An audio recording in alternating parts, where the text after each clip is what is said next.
Горан Козаров, кандидат за пратеник и неколку годишен директор на јавното предпријатие Водовод, освен што на денешната седница на Советот на општина Битола треба да објасни колку во овие околности јавното предпријатие Водовод има неопходна потреба од нова административна зграда или тоа е само приватизирање на јавното предпријатие во неговата партиска пратеничка кампања. Така на граѓаните на Битола им должи одговор експлицитен, јасен и недвосмислен на овие две прашања. Дали е точно дека неговата сопруга веќе 6 месеци е вработена како раководител на финанси во Националната установа Народен театар Битола? Дали тоа го направи како прва задача, знаејќи дека брзо им следува изборен пораз?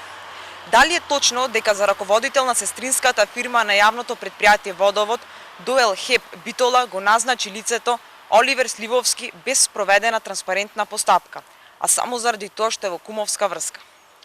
Горан Козаров ќе остане запаметен по поскапувањето на водата, по партиските вработувања во ова јавно предпријатие над 40 на број изминатите 2 години, а кои ги плаќаат граѓаните на Битола, а сега и по вработувањето на сопругата и кумот.